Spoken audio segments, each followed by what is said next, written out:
What do you, can you talk about candidate experience?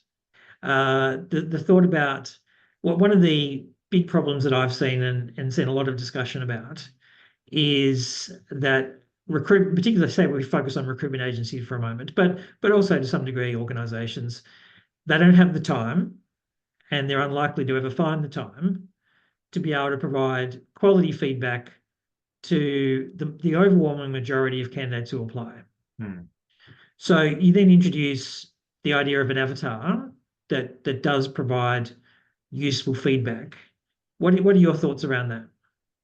Yeah, that's a very interesting question. I know there are products like this already available, and in fact, I was chatting with somebody who's got something like that could do this.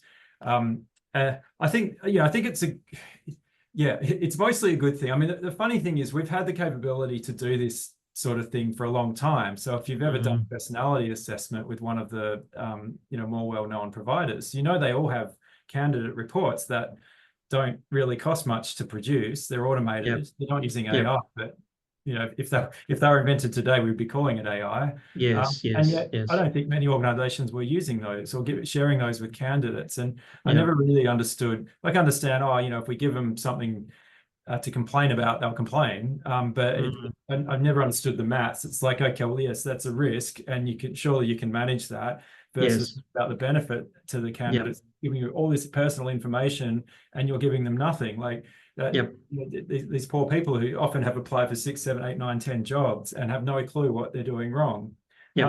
So I think there's potential good there, and I think a large language model based approach is quite promising, because they seem to do a pretty good job of there's not amazing, but pretty good. Amazing compared to 5 years ago, but a pretty good job of capturing key points. And I've used ChatGPT just for fun as an interview coach, just to sort of suss out its capabilities, and it's good at providing constructive suggestions.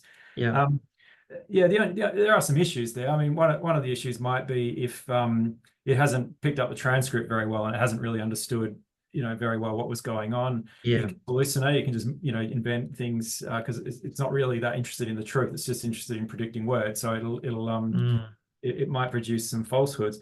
Maybe over time these creases will be ironed out.